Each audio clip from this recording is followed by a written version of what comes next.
Equity isn't a gift. It's a right. The knock came at 6:12 a.m. Not the soft, neighborly kind. Not the kind you wake up to and think, oh, maybe a package arrived early. No, this one rattled the entire front door like a warning. Marcus jolted awake, heart pounding. His wife, Talia, lifted her head from the pillow, eyes wide. Their 7-year-old son, CJ, stirred in the next room. Another knock, harder. 3 slow, deliberate pounds. Marcus threw on a hoodie and hurried down the hallway. The fresh scent of paint still clinging to the new house they'd moved into just 5 days ago. Their dream home. Their first home. The one they had saved for, fought for, prayed for. He opened the door. 3 members of the HOA stood on the porch, silhouettes against the early morning fog, clipboards in hand, matching navy jackets, cold expressions. The woman in front, lean, silver-haired, chin tilted like she was peering down an invisible slope, spoke first. "Good morning," she said, though nothing about her face suggested it. "We're here regarding a report about your presence in this community." Marcus blinked. "Our presence." She didn't blink back. "We've had some concerns," she continued. "Several residents have expressed that your family may not meet the standards of the neighborhood." Marcus felt a chill crawl up the back of his neck. Standards. He'd heard the word before. Sometimes coded. Sometimes not. Before he could respond, the man beside her, stocky, arms crossed tight enough to press his polo shirt into his chest. "Cut in. This neighborhood has expectations," he said. "High expectations. To maintain the safety, the culture, the quality of life here." Marcus swallowed a bitter taste. "Sir, we moved in legally. Our paperwork." "We're aware," the woman said sharply. "But legal doesn't always mean appropriate. A few of our residents felt uncomfortable with how quickly you moved in, and with the type of visitors you had yesterday." Visitors? Marcus thought back. Only 2 people had stopped by, his brother and his cousin, both helping carry furniture. And then he understood. That type, another neighbor across the street, stood by his mailbox, pretending to check letters he hadn't opened, watching. A second neighbor peeked through blinds. Eyes everywhere. Judgment everywhere. Marcus took a breath. "Is there a problem we can fix?" The woman exchanged a look with the others. One of those silent conversations people have when they're deciding how honest they want to be. "We want to make sure," she said slowly, "that families moving into this community belong here, that they align with our values, that they represent the culture we've worked very hard to maintain. Some residents don't feel you do." A heat stabbed through Marcus's chest. "But you don't even know us." She smiled, a thin, artificial, everything is fine smile. "We know enough." Behind Marcus, CJ stepped softly into the hallway, rubbing his eyes. One of the HOA men glanced past Marcus and whispered under his breath, not quietly enough. This is exactly what people were worried about. Marcus felt something tighten inside him, rage, fear, humiliation, all at once, but he forced his voice steady. "That's my son." The man shrugged. "We're just trying to keep this neighborhood preserved." Preserved. Another word that carried history like rusted chains. The woman stepped forward, tapping her clipboard. "We'll be conducting a review," she said. "A mandatory suitability assessment. Until then, we ask that you refrain from inviting visitors, using outdoor areas, or hosting any gatherings. We'll let you know if your family continues to be a good fit here." Marcus stared at them. "You can't be serious." "Oh, we're very serious," she replied. Then she handed him a yellow slip, a compliance notice. "On day 5. We'll be back," she said. They turned and walked down the driveway, their shoes clicking like a verdict. Neighbors watched from behind blinds. CJ tugged Marcus's sleeve. "Daddy, did we do something wrong?" Marcus swallowed hard. "No," he whispered. "We didn't." But in that moment, in that suffocating silence, he wondered how far this would go, how deep their prejudice ran, and what else they might try to take from him. The next morning, the neighborhood felt different. Not quieter. No, quieter would have been mercy. This was watchful. People who had ignored Marcus the day he moved and now suddenly had reasons to be outside. The joggers who never broke pace slowed near his driveway. A woman walking her dog paused long enough to stare, then tugged the leash like she'd stepped too close to something dangerous. Marcus tried to ignore it. He focused on Talia instead, who sat at the dining table in front of her laptop, trying to work, though her hands trembled every time a car passed a window. "This is supposed to be our safe place," she whispered. "Our start. Our home." "I know," Marcus said softly. "We're not giving that up." But he felt the weight too, pressing harder with each hour. Around noon, a white SUV from the HOA rolled by slowly, not stopping, just observing. Marcus exhaled sharply. "They're trying to push us out." Talia closed her laptop. "They're testing you," she said, "seeing how much you'll take before you break." He shook his head. "I'm not breaking."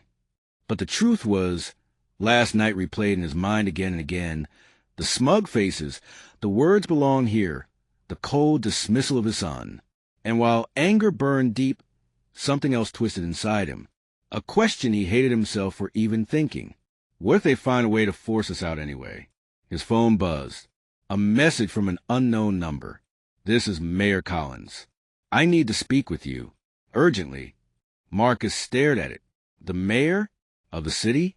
He read it again to make sure he wasn't imagining it. Talia leaned over.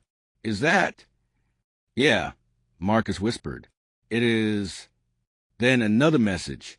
"I'll be stopping by this afternoon. Please be home." Marcus exchanged a confused look with Talia. "We didn't contact the city," she said. "We didn't file anything." "I know." Marcus's voice dropped. "But someone did." The rest of the afternoon dragged like a slow drumbeat. Every sound made Marcus lift his head. Every passing car sent heat crawling up his spine. Then, at 3:47 p.m., a black sedan turned onto their street. It didn't creep like the HOA cars. It didn't pretend to belong. It moved with purpose. It pulled right into Marcus's driveway. Neighbors appeared instantly, like shadows summoned by curiosity. Curtains shifted. Doors opened. Phones came out. Marcus stepped onto the porch just as the back door of the sedan opened. Mayor Anthony Collins emerged, in a gray suit. No entourage. No assistants. Just him. Tall. Calm. But his eyes carried something burning beneath the surface. Something that made Marcus straighten instinctively. The mayor approached, hand extended. "Mr. Williams," he said, "thank you for seeing me on short notice." I don't understand," Marcus stammered. "Why are you here?" Mayor Collins glanced briefly at the watching neighbors before lowering his voice. "Because what happened yesterday," he said. "It was reported to my office." Marcus blinked. "By who?" The mayor shook his head softly. "Not important. What matters is this. You and your family were targeted." Talia stepped onto the porch beside Marcus. "Targeted?" Mayor Collins nodded. "I've received multiple complaints about this HOA over the past year," he said. "Harassment, intimidation, selective enforcement. But your case," he paused, jaw tightening, "your case is the most blatant one yet." Marcus felt heat spread across his chest. "But they said it was just procedure." "It wasn't," Collins cut in. "It was discrimination. And it's not the first time these board members have done this." A ripple of emotion, anger, validation, disbelief shuddered through Marcus. "So what happens now?" he asked. The mayor took a slow breath. "I'm here because you're not alone," he said. "And because what the HOA doesn't know," he looked toward their house, toward CJ's window, then back at Marcus, "is that you're not just any new resident." Marcus frowned. "What do you mean?" The mayor's expression shifted. Something measured, deliberate. "Before I explain," he said, "I need to step inside. This conversation isn't one your neighbors should hear." Marcus and Talia exchanged a look, hesitant, tense, but stepped aside. Mayor Collins walked through the door. But the moment it shut behind them, a single black SUV turned the corner. Then another, and another, rolling slow, silent, stopping just outside their home. Neighbors backed away. Phones lifted higher. Inside, Marcus felt the floor vibrate under his feet. And when he turned to look out the window, one of the SUV's back doors opened. Someone stepped out. Someone who froze Marcus in place instantly. Someone he never expected to see today or ever. For a moment, the entire world stilled. Marcus stood by the living room window, breath locked in his chest as the SUV door swung wide. Neighbors clustered on lawns, whispering, filming, their expressions shifting from nosy amusement to raw confusion. A tall figure stepped out. Not a stranger. Not an officer. Not another HOA enforcer. It was Councilwoman Renee Porter, the city's chair of civil rights and housing equality. Marcus had seen her on TV 100 times, fighting discriminatory zoning laws and dragging predatory HOAs into public hearings like they were school children. She was known for one thing. When she showed up, somebody's system was about to crumble. Talia gasped softly. "Marcus, why are they here for us?" The mayor stepped closer, speaking low but urgent. "Because your case is bigger than a notice on your door." Councilwoman Porter approached the house with the kind of stride that silenced pavement. The mayor opened the front door before she knocked. "Renee," he said, "thank you for coming." "Wouldn't miss this," she replied, stepping inside, eyes sharp with purpose. "Marcus Williams, right?" Marcus nodded, pulse thundering. She scanned the compliance, noticed the HOA had left. Her lips tightened. "They pulled this on day 5? Her voice dropped. "Unbelievable." "No, actually very believable. This board has been a problem for a long time." Marcus felt the weight of the last 24 hours pressing into his ribs. "Why are you telling me all this? Why my case?" The councilwoman exchanged a look with the mayor, one of those silent conversations heavy with meaning. "Because," Mayor Collins said carefully, "you're not just a homeowner. You're the key witness in an ongoing investigation." Marcus blinked, startled. "What investigation?" Councilwoman Porter folded her arms. "The HOA president, Judith Crane, the silver-haired woman who came to your door," she said. "She's already under review for multiple incidents: selective harassment, falsifying community reports, inflating violations for specific homeowners." The mayor added, "We just didn't have evidence strong enough to trigger state involvement." Porter lifted the yellow compliance notice. "Until she did this." Marcus stared at the paper, then at both officials. "So what happens now?" "That depends," Councilwoman Porter said. "Because she didn't just harass you. She targeted your family using coded language. She initiated an unsanctioned assessment, and she filed a report to the city with questionable claims." Marcus froze. "A report? About us?" "Yes," the mayor said. "But the thing is—" He paused and spoke slowly. "Her report is a lie, and it contradicts your actual record." Talia stepped closer, voice trembling.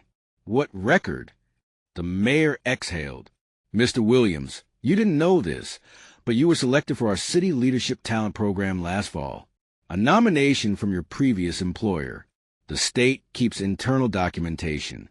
And that program," Councilwoman Porter finished for him, "requires the highest level of background vetting. Clean record, community service history, leadership references, absolutely no red flags." Mayor Collins nodded. "But the HOA filed a claim saying you were an unvetted occupant with potential community risk." Her words. Marcus felt heat rush up his neck, anger mixing with humiliation. "That's why we came," the councilwoman said firmly, "to address this before it turned into something far worse." Talia's eyes glistened. "So what do we do now?" Porter straightened.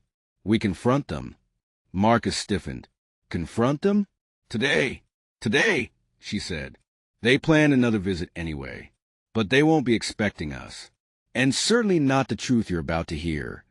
Marcus's heartbeat pounded like fists against the door. "What truth?"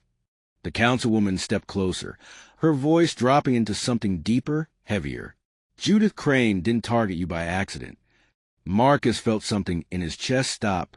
"She targeted you," Porter continued, "because she knew exactly who you were, and because your presence here threatened something she's been hiding for years."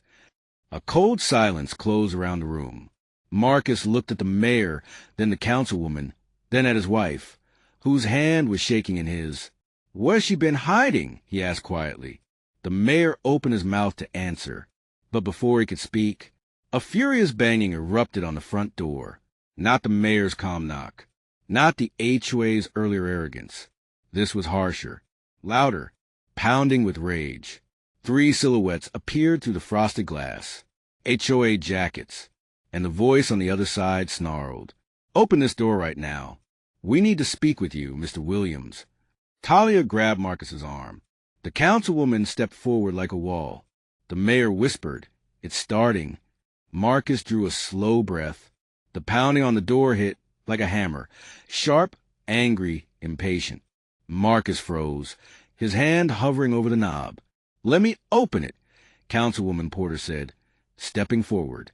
She pulled the door open, and the reaction on the porch was immediate, electric. Judith Crane's eyes went wide. Her jaw dropped.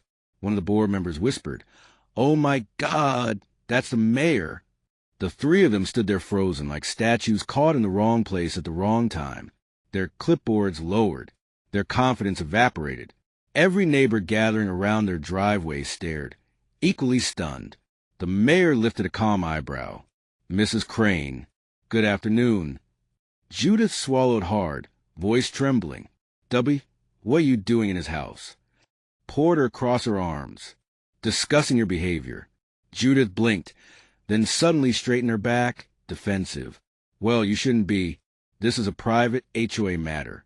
These people," she pointed sharply at Marcus and Talia, "don't belong in this community, and I have every right to protect the standards of this neighborhood." A gasp rippled through the crowd. The mayor stepped forward slowly, his expression turning to stone. "Say that again," he said softly. Judith hesitated. Then her tongue betrayed her anyway. "They're not a good fit here. We don't want people like them changing the character of this place." Silence. Cold. Deadly. Final. Neighbors stiffened. Phones rose. The air tightened into a knot. Marcus felt Talia grip his hand. Councilwoman Porter spoke first, voice cutting like a blade. "People like them? You mean black families?" Judith stammered. "I didn't say."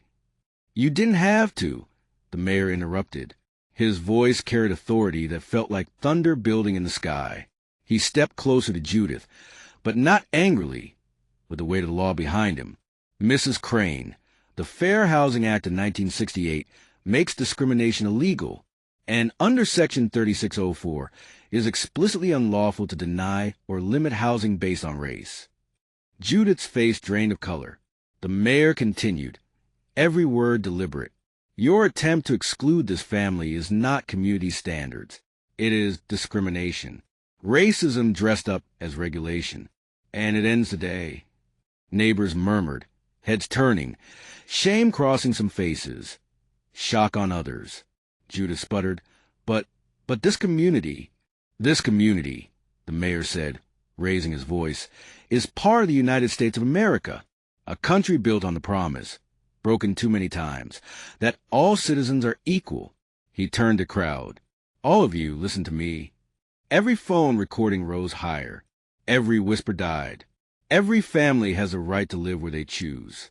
Every child deserves a safe home. Every resident deserves respect, not because of their skin color, but because they are human. His words hit like a wave rolling over the street, gentle, yet unbreakable. Councilwoman Porter stepped beside him. "And any HOA board that violates these principles will face immediate state investigation." Judith stepped back, panicked. "You can't." "We can," Porter said. "And we will." Neighbors suddenly began to shift, some stepping closer to Marcus, some lowering their phones out of embarrassment, some with regret in their eyes. A few even nodded quietly, shame dawning on them like morning light. The mayor finished the moment with a calm, resolute statement. "This neighborhood belongs to every family willing to live with decency, compassion, and respect. And that includes the Williams family." Judith had no reply. Her authority, her power, her control collapsed right there on the doorstep. And everyone saw it. Marcus stood taller. Talia exhaled for the first time in hours.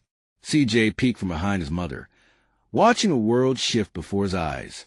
And the neighborhood, slowly, reluctantly, but undeniably, began to see Marcus and his family with new eyes, not as outsiders, but as equals, as neighbors. Judith Crane stood on the porch trembling, not from fear of Marcus, but fear of the truth finally catching her. The mayor looked at her clipboard. "Mrs. Crane," he said firmly, "you are hereby relieved of your authority pending full investigation." She opened her mouth, but the words never came. The mayor's tone softened, not for her sake, but for the neighborhood listening with their hearts finally open. Let this be a wake-up call. No one's skin color makes them less deserving of dignity or home. He turned to Marcus. And no one has a right to tell your family you don't belong. You do, and you always will.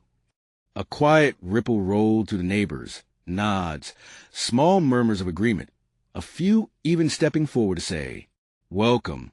We didn't know. We're glad you're here." It wasn't perfect. It wasn't instant redemption. But it was human. And sometimes that's the beginning of everything. Marcus swallowed hard, emotion rising in his chest. "Thank you," he said, his voice steady, strong. "We came here to build a life, not a fight. But if standing up helps make things better for the next family, then it's worth it." The mayor smiled. "That's how communities change." Porter added, "And believe me, Mr. Williams, you just changed one." Judith stepped back into the crowd, her power gone, replaced by the uncomfortable truth that everyone now saw clearly. Marcus took Talia's hand. CJ hugged his leg. And for the first time since moving in, Marcus felt it. Peace. The sunlight hit the driveway. Kids resumed playing on the sidewalk. A few neighbors offered waves, tentative but sincere. And a new chapter seemed to open, soft and hopeful. Talia whispered, "We did it." "No," Marcus said, squeezing her hand gently. "We started it." Because the lesson wasn't just for the HOA. It wasn't just for Judith. It wasn't just for the neighbors. It was for everyone watching. We belong anywhere our dreams can fit. We deserve respect because we exist.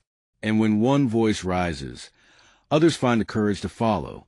Marcus stepped inside their home, heartful. Their home, their victory, their story. And before the door closed, he said quietly, but with certainty, "Equity isn't a gift. It's a right."